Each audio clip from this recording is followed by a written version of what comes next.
काली नाग 100 fun अत्यंत जहरीला नाग शयन कर रहा था। नाग पत्नियों ने भगवान को देखा और नाग पत्नियां भगवान को देख करके कहने लगी, अरे लाल, तुम किसके लाल हो बेटा, यहां क्यों आ गए हो? तुम जानते नहीं हमारे स्वामी के स्वभाव को। यदि ये अभी जाग गए तो इसी समय तुम्हें निगल जाएंगे, तुम्हें खा लेंगे, चले जाओ, लौट जाओ। इतनी बात चली रही थी कि भगवान ने कहा, देवी हम आपके पति से ही मिलने के लिए आए हैं। काली पूरे 100 फनों को लेकर के जाग गया, जीप लपलपाने लगा, भगवान को देखकर प्रसन्न हो गया, आज तो मुझे मनुष्य का मांस खाने को मिलेगा। राजन पूरे के पूरे 100 फनों को लेकर भगवान के ऊपर टूटा। भगवान कूद के इसके फनों के नीचे आ गए। जो भगवान नीचे आए तो पूंछ का अलमेटा देकर घुमा घुमा कर और ऊपर 100 फन लेकर के खड़ा हो गया। भगवान ने कहा, धन्यवाद काली, क्षीर सागर में ऐसे ही शयन किया करते थे, बहुत समय हो गया, आज तुमने पुनः हमें उस आनंद की अनुभूति कराई। भगवान ने अपने शरीर को फुलाना शुरू किया। नाग का गुरिया गुरिया टूटा है। कूद करके भगवान फनों के ऊपर आ गए। तांडव नृत्य को करते हुए काली को यमुना जल से बाहर लेकर निकले। इधर पूरे गोप ग्वाल आदि सब यमुना के किनारे एकत्रित होकर के महाराज मैया यशोदा बेहोश हो रही, नंद बाबा चीख रहे, सब आपस में मैं कूदूं कि मैं कूदूं, आपस में सब बातें कर रहे।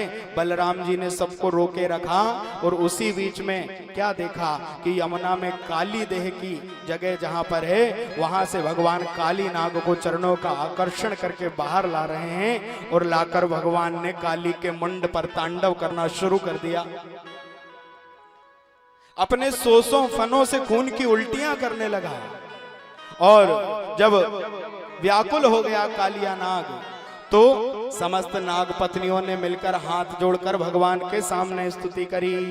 न नाक पृष्ठम न सार्वभौमम न पारमेष्ठ्यम न रसाधिपत्यम न योग सिद्धिर पुनर्भवम वा वांछन्ति यत्पाद रजः प्रपन्नः। नागपत्नियां कहने लगी कि स्वामी आज हम धन्य हो गए। भगवान ने कहा, धन्य हो गए? नागिनें कह रही हैं धन्य हो गए। हम तुम्हारे पति को मार रही हैं और तुम कह रही हो कि हम धन्य हो गए। यत्पाद रजः प्रपन्नः, आपके चरण की जो रज है वो महाराज हमारे स्वामी के मस्तक पर पहुंची है, इसलिए हम धन्य हो गए। भगवान ने कहा, तुम्हारे स्वामी 100 फनों से उल्टियां कर रहे हैं, मृत्यु उनके सिर पर नाच रही है और तुम कह रही हो हम धन्य हो गए, कैसे धन्य हो गई? तो नाग पत्नियां एक साथ हाथ जोड़कर बोली कि स्वामी हमारे पति का भाग्य तो देखो, वो राजा बलि जिसने इतने यज्ञ किए, इतने दान किए, इतने पुण्य किए, इसके पश्चात कहीं जब आप उसके द्वार पर पहुंचे तो उस राजा बलि को इतनी तपस्या, दान, पुण्य, यज्ञ करने के बाद आपका एक चरण प्राप्त हुआ। हमारे स्वामी का भाग्य तो देखो, आप दोनों चरण लेकर के उनके मस्तक पर खड़े हुए हो, इससे बड़ा सौभाग्य हमारा और क्या हो सकता है?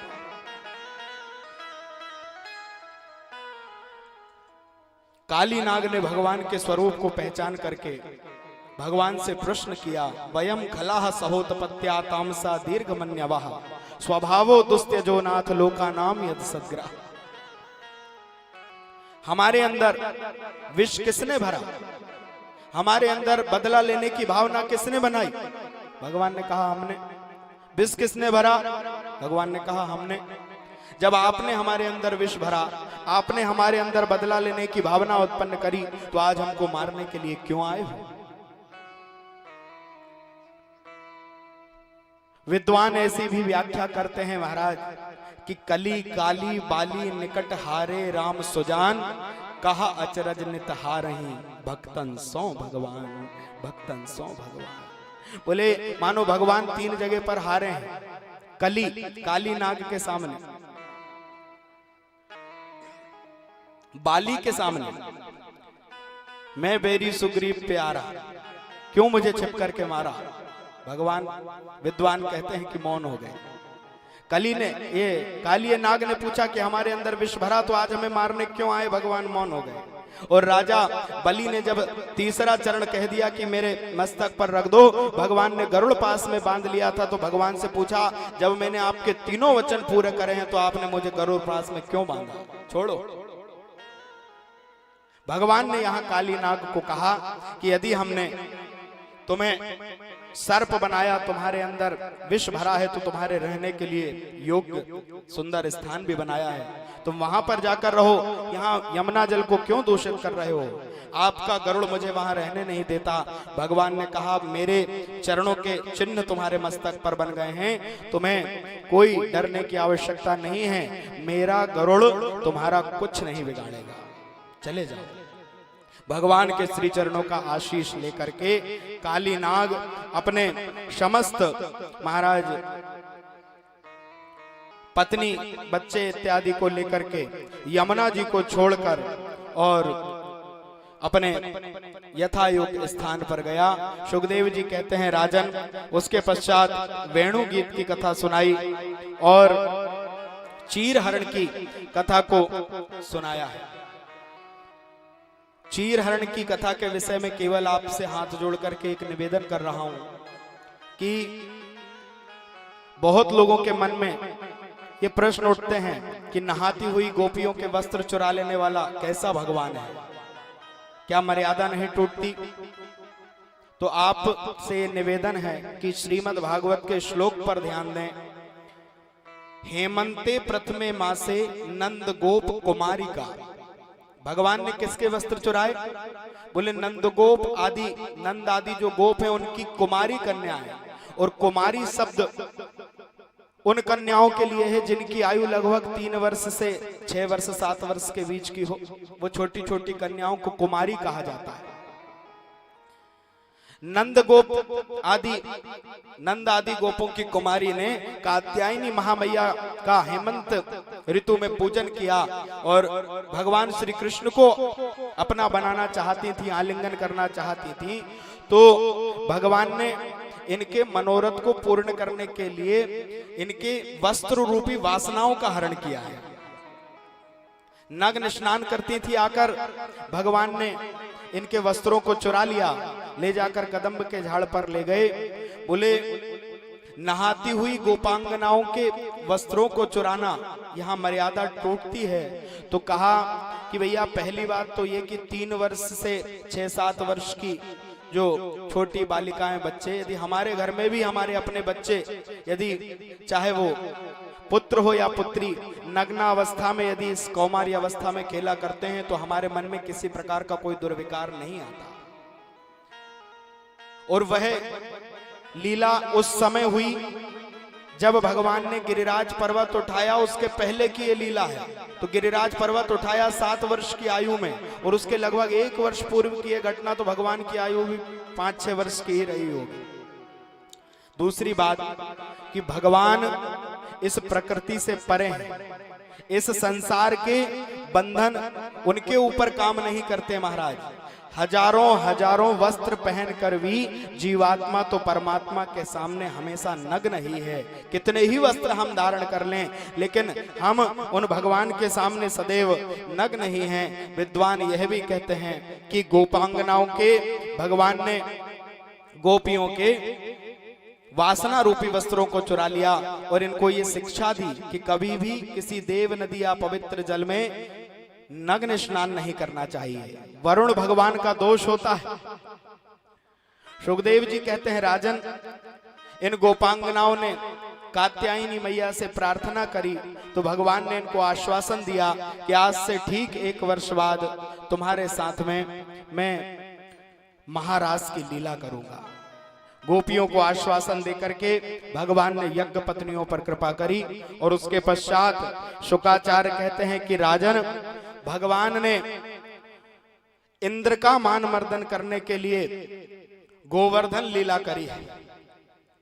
गोवर्धन लीला के पूर्व महाराज कल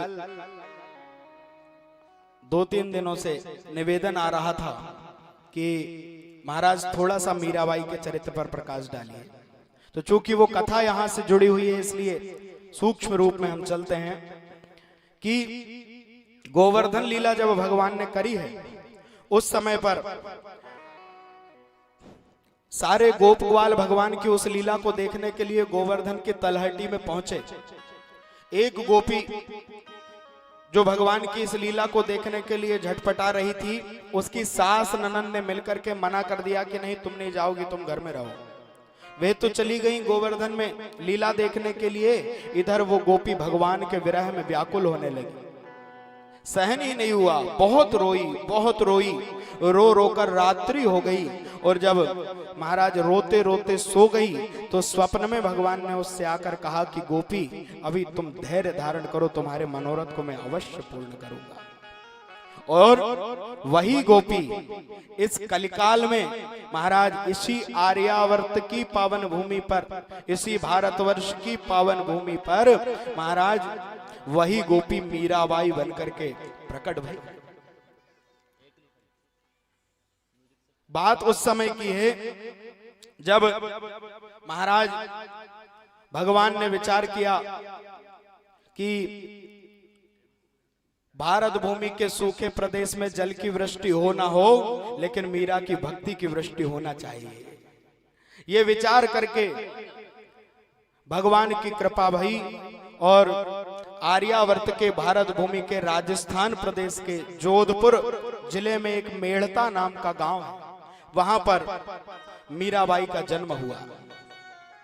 बचपन से ही बड़ी होनहार बालिका, 5 वर्ष की छोटी सी आयु है मीराबाई की। एक दिन की बात कि मीराबाई के घर में संत जी आए, कोई महात्मा जी पधारे और उन्होंने अपने साथ में एक छोटे से गोपाल जी लेकर के आए। अब कुछ दिन वो रुक गए, नित्य प्रति अपने गोपाल जी की पूजन करते, ध्यान करते, आराधना करते और मीराबाई बड़े प्रेम से भगवान के उस दिव्य पूजन को देखा करती।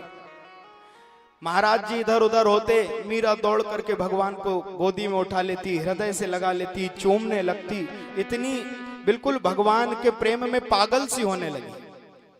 जब महात्मा जी जाने लगे और उन्होंने अपने ठाकुर जी को उठा लिया तो मीरा सामने खड़ी हो गई, ये मुझे दे दो, ये मेरे गिरधर हैं, इन्हें मत जाने, इन्हें मत लेकर के जाओ। अब बाबा जी ने सोचा ये छोटी सी 4-5 वर्ष की अवस्था वाली बच्ची, कहा बेटा ये बच्चों का खेल नहीं है, सर को यहाँ से। मीरा बहुत जिद पकड़ ली, नहीं मुझे दे दो बाबा, मेरे गिरधर को मत ले जाओ, मुझे दे दो मेरे गिरधर। रो रो करके महात्मा जी से बोलने लगी, पर महात्मा जी ने दिए नहीं। इधर महात्मा जी भगवान को लेकर के चले और मीरा पूरी रात महाराज उस बाल्य अवस्था में रोती रही। भगवान की विरह में इतना रोई कि स्वप्न में भगवान जाकर के महात्मा को दिखे, साधु तुम्हारे भाग्य में जितनी सेवा थी वो हो गई, मुझे जल्दी से मीरा के पास छोड़ करके आओ। रात्रि में ही स्वप्न देख करके उठे महाराज और दौड़े मेड़ता में पुनः वापस आए। मीरा कहाँ है, मीरा कहाँ है? रो रो करके आंखें सूज गईं। महाराज भगवान के विरह में व्याकुल थी। मीरा तपस्या मैंने करी, मुझे लग रहा है कि अब फल तुझे मिलेगा। आज भगवान ने स्वप्न में आकर के मुझसे ऐसा कहा, आकर के मीराबाई को उनके छोटे से गिरधर गोपाल सौंप दिए और अब तो दीवानी हो गई मीरा भगवान की। हर पल हर समय गिरधर साथ में है, गोपाल साथ में है। घटना एक दिन ये घटी कि अपनी दादी के साथ में पड़ोस में कहीं विवाह हो रहा था, वहां पर मीराबाई पहुंच गई और जब देखा कि महाराज घोड़ी पे चढ़ के दूल्हा आ रहा है, सब लोग नाच रहे हैं, बड़ा भव्य माहौल है, तो अपनी दादी से पूछ लिया कि दादी मेरा विवाह कब होगा, कब होगा मेरा विवाह, किसके साथ होगा? तो अब छोटी सी कोई बालिका 4-5 वर्ष की, दादी ने भी सहज भाव में कह दिया कि बेटा तेरा विवाह होगा। मेरा विवाह किससे होगा? बोले तेरा विवाह तेरे गिरधर से होगा। अब दादी नहीं जानती थी कि मैंने ये क्या कह दिया मीरा के सामने। सहज भाव में दादी कह गई कि तेरा विवाह गिरधर के साथ में होगा। इधर दादी ने बोला और मीरा ने हृदय से लगा करके भगवान को अपना पति मान लिया। आयु बढ़ी, और जब विवाह योग्य मीराबाई हो गई तो महाराज विवाह की बात उठी कि अब मीरा का विवाह कर देना चाहिए। बहुत मना किया कि मेरा विवाह मत करो, मैं कहीं विवाह करना नहीं चाहती, लेकिन घर वालों ने मीरा की भक्ति को पहचाना नहीं, माने नहीं। और उसी समय महाराज मीरा के विवाह के लिए मेवाड़ के राणा भोजराज का प्रस्ताव आया। इन्होंने सहर्ष उसको स्वीकार किया और मेवाड़ के राणा भोजराज भव्य बारात लेकर के बड़े राजसी ठाट बाटों में मीराबाई का विवाह हुआ। विवाह हो रहा है, फेरे पड़ने वाले हैं, गिरधर मीरा की गोद में बैठे हुए हैं। अपने पिताजी से कह दिया कि पिताजी यदि दहेज में कुछ देना चाहते हो तो मेरे गिरधर मेरे साथ में रहने देना। दुनिया को दिख रहा है कि राणा भोजराज के साथ में मीरा का विवाह हो रहा, लेकिन अपने गिरधर को अपने आगे कर लिया और महाराज फेरे में भगवान के साथ 7 फेरे लेकर के और उनको ही पति मान लिया। भगवान के प्रेम में पागल मीराबाई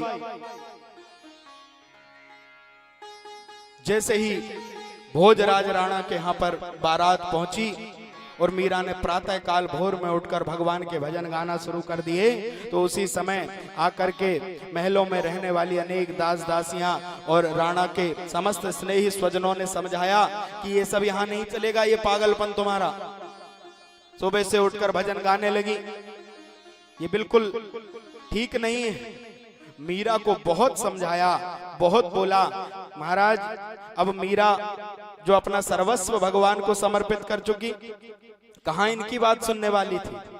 देवी पूजन करके घर में आए और आकर के महाराज माताओं ने कहा कि मीरा मीरा अपने पति के पैर पड़ो, मस्तक झुकाओ अपने पति के चरणों में। मीरा ने कहा कि नहीं, अब ये मस्तक नहीं झुक सकता। क्यों? बोले मस्तक अब ये किसी के चरणों में नहीं झुक सकता। मस्तक झुकेगा तो केवल वो चरण एक ही होंगे, मेरे तो गिरधर गोपाल, दूसरो न कोई, जाके सिर मोर मुकुट, मेरो पति सोई, मेरो पति सोई। अब ये मस्तक किसी के आगे नहीं झुक सकता। तुलसी मस्तक जब झुके तब धनुष बाण हो हाथ।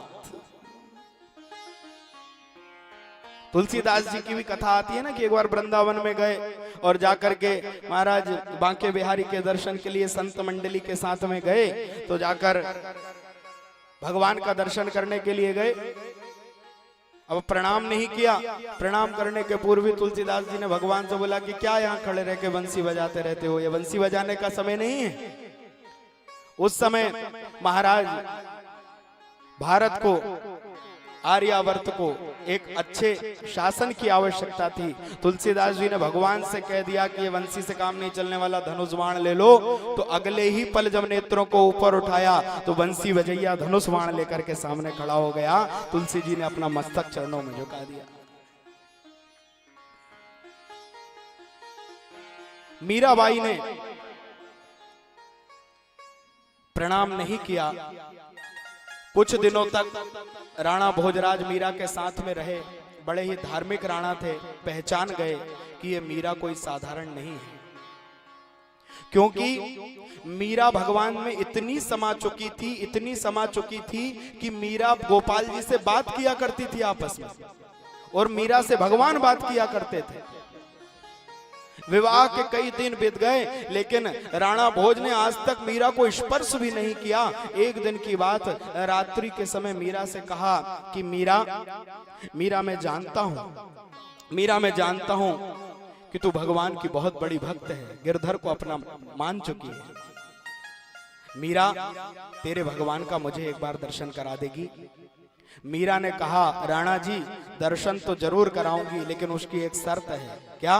बोले दर्शन करने के बाद हमारा और तुम्हारा पति पत्नी का संबंध समाप्त हो जाएगा, यदि ये शर्त स्वीकार है तो कहो। राणा भोज ने सोचा कि आज नहीं तो 50 वर्ष बाद होगा, 70 वर्ष बाद होगा। कह दिया ठीक है मीरा, तू तो दर्शन करा दे। और रात्रि में मीरा ने भगवान को बुलाया और भोजराज ने भगवान का दर्शन किया। महाराज अपने नैनों से भगवान को निहारते हुए भगवान का दर्शन करके और पांच भौतिक देह की यात्रा ही समाप्त कर दी राणा भोज ने। प्रातः काल जैसे ही लोग उठे और पूरे नगर में पता चला अब तो महाराज ये कुल नाशनी है, ये कुल कलंकनी है, इसने अपने पति को मार डाला। लोग, जमाने के लोग मीरा के ऊपर अनेक आक्षेप करने लगे, अनेक उंगलियां उठने लगी, ये हत्यारिणी है, इसने अपने पति को मार डाला। तरह तरह की बातें होती रहीं और तुरंत ही राणा जब महाराज भोजराज के समस्त क्रियाकर्म इत्यादि हो गए तो अब गद्दी पर बैठा राणा विक्रम, और ये मीराबाई का बहुत बड़ा विरोधी था, बहुत बड़ा दुश्मन था। मीरा से इसने पहले ही दिन बैठते कह दिया कि अब ये कुछ नहीं होना चाहिए, बहुत तमाशा हो गया, ये सब अब बिल्कुल नहीं चलेगा। राणा विक्रम ने मीरा को बहुत समझाया। मीरा महाराज राणा विक्रम की बातों को सुनती रही और कह दिया कि मैं नहीं मानो राणा थारी, मैं वर पायो गिरधारी। राणा मैं तेरी कोई बात नहीं सुनने वाली, यदि तुझे मेरा संग पसंद नहीं है तो आज छोड़ दे, और जिसे मेरा संग पसंद नहीं है वो मेरा संग छोड़ दे, लेकिन मैं गिरधर को छोड़ने वाली नहीं, मैं अपने भजन को छोड़ने वाली नहीं। राणा ने कहा कि ठीक है, इसको ले जाओ, राजमहल में रहने लायक नहीं है, ले जाओ। और इसको पास में ही एक खंडर था जहां पे भूत रहने लगे, बहुत पुराना, कई मृत्युएं जिसमें हो गई, उस बड़े से राजभवन के ही एक खंडर में जहां पर भूत प्रेत निवास करते, कोई नहीं जाता। मीराबाई को धक्का देकर के उसके अंदर छोड़ दिया गया, और जैसे ही मीरा को अंदर छोड़ा द्वार बंद हुआ कि मीरा ने मन में सोचा ये तो बहुत अच्छा हुआ, अब इन लोगों की कोई झंझट नहीं, अकेले भजन करूंगी। और भूत घर में महाराज पुराने समय में उस भूत घर के अंदर ही कहीं ठाकुर जी का स्थान, और मीराबाई अकेली खड़ी है, एकली खड़ी है, कोई नहीं है साथ में, अकेली मीरा। महाराज राणा अपना काम कर रहा, दास दासी राजमहल में सब अपना काम कर रहे, और अपने सांवरिया को एकली खड़े होकर मीरा वहां से महाराज अकेली खड़े होकर के अपने सांवरिया सेठ को पुकार रही है। आओ मीरा के साथ मिलकर के अपने तार भगवान के चरणों से जोड़े महाराज।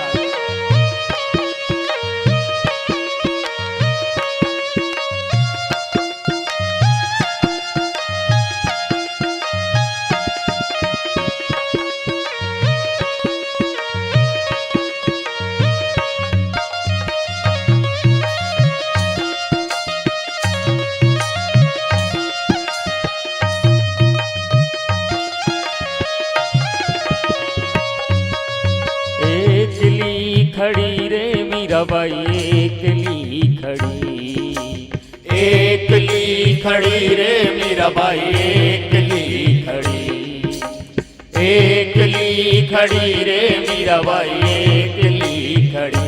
हो मोहन आओ तो सरी, गिरधर आओ तो सरी, माधव मंदिर में मीराबाई एकली खड़ी। हो मोहन आओ तो सरी, गिरधर आओ तो सरी, माधव मंदिर में मीराबाई एकली खड़ी, एकली खड़ी रे मीराबाई एकली खड़ी, एकली खड़ी रे मीराबाई एकली खड़ी। हो मोहन आओ तो सरी, गिरधर आओ तो सरी, माधव मंदिर में मीराबाई एकली खड़ी। मोहन आओ तो सारी, गिरधर आओ तो सारी, माधव मंदिर में मीराबाई एकली खड़ी। ताली सेवा के साथ अकेली खड़े होकर मीरा भगवान को पुकार रही है, गोपाल गिरधर जल्दी आ जाओ।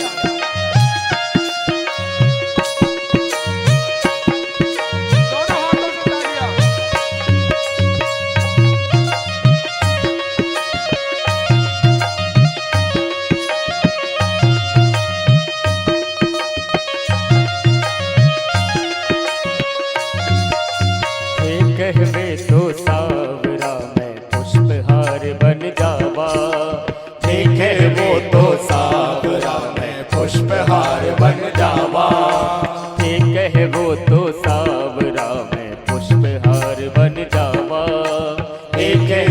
तो सावरा में पुष्पहार बन जावा। कंठ में पहरे सावरो रे, कंठ में पहरे सावरो रे, हिबड़ा में रम जाओ, बाके हिबड़ा में रम जाओ। मोहन आओ तो सरी, गिरधर आओ तो सरी, माधव रे मंदिर में मीराबाई अकेली खड़ी। हो मोहन आओ तो सरी, गिरधर आओ तो सरी, माधव रे मंदिर में मीराबाई अकेली खड़ी। सभी बैठे लोग ताली सेवा करें। मीराबाई भगवान को पुकार रही है।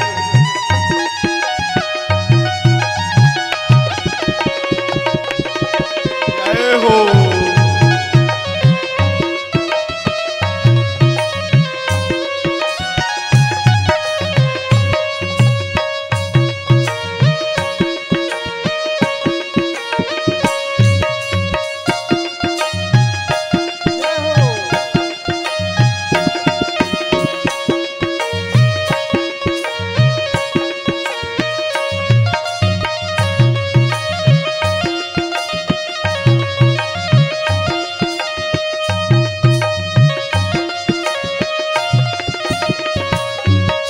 थे कहवे तो सावरा में मोर मुकुट बन जावा।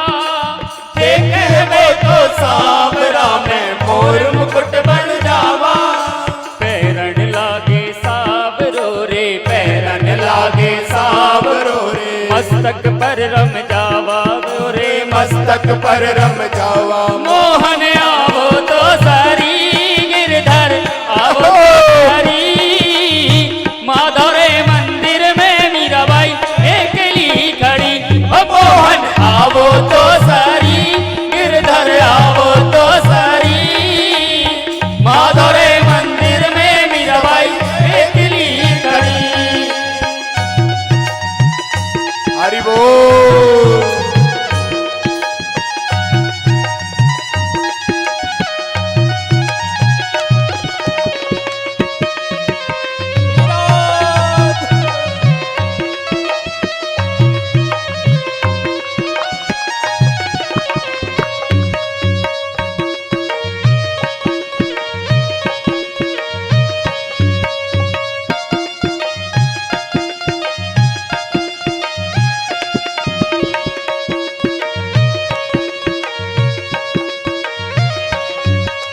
थे कहवो तो सावरा में काजलिया बन जावा। थे कहवो तो सावरा में काजलिया बन जावा।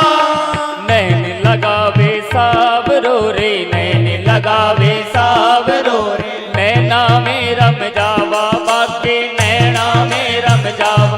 मोहन आवो तो सरी, गिरधर आवो तो सरी, माधव रे मंदिर में मीराबाई अकेली खड़ी। ओ मोहन आवो तो सरी, गिरधर आवो तो सरी, माधव रे मंदिर में मीराबाई अकेली खड़ी।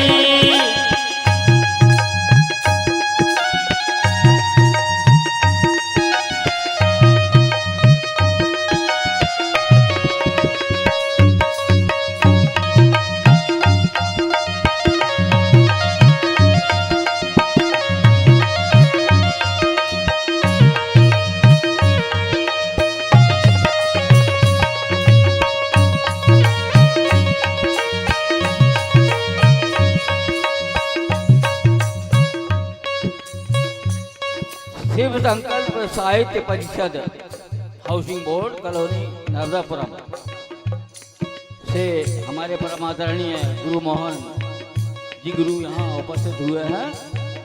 हमारे इस वर्ष के वक्ता हर्षद कृष्ण जी को भागवत सुमन से विभूषित किया जाएगा।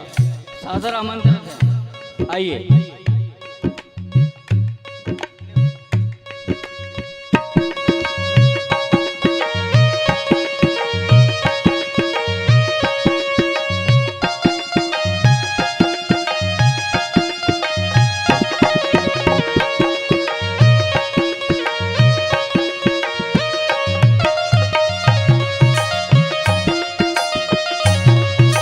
थाली सेवा सभी लोग प्रेम और भाव से गिरधर गोपाल की जय हो।